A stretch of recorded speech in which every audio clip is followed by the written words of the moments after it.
Hello guys, good morning. Dahil Friday ngayon, magluluto ako ng Valenciana. One of my favorite food. So samahan niyo ako, ibibigay ko yung mga secret ingredients ko. It's my way of making Valenciana. So ito yon.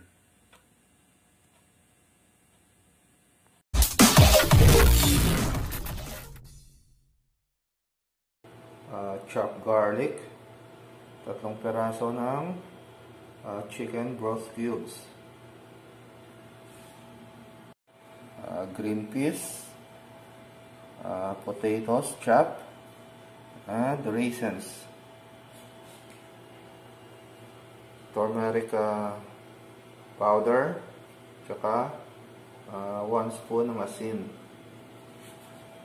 Saka kailangan din natin to mamaya, yung bell pepper pag maluto na yung Valenciana.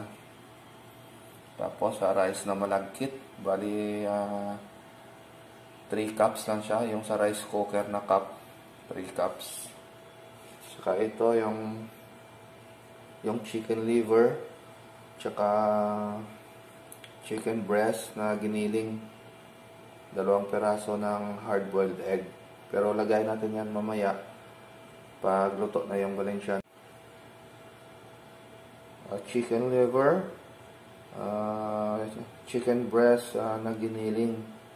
So bali, pinakuluan na natin yan sa tubig para pag bali luto na siya. Bali, igisa na lang natin mamaya.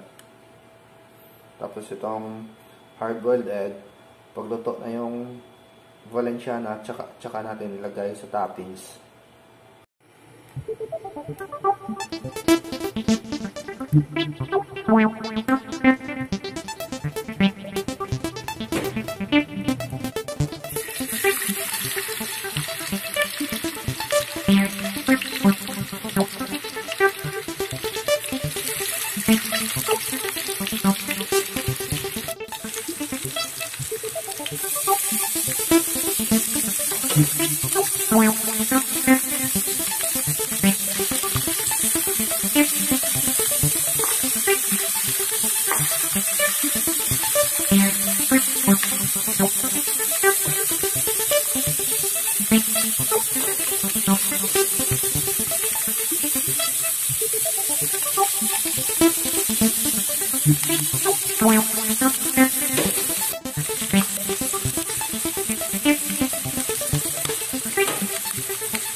Lagyan natin ng tubig.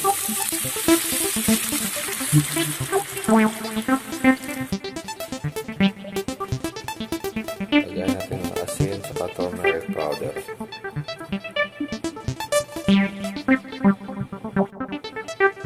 Lagyan na natin lahat to.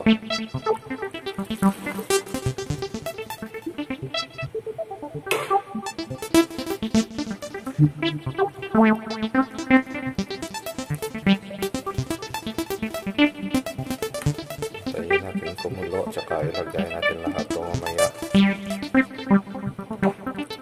sa glutinous rice.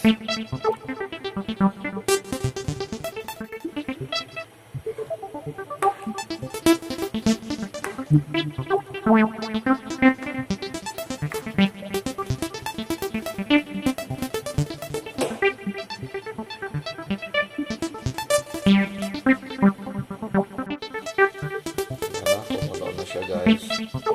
Pwede natin ito ilagay sa glutinous rice.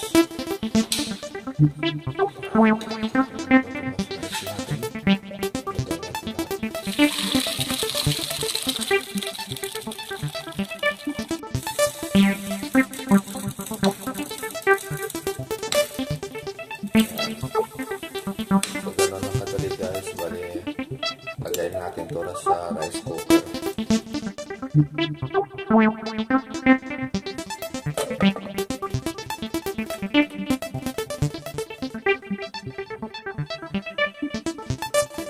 Luto ng siya na natin.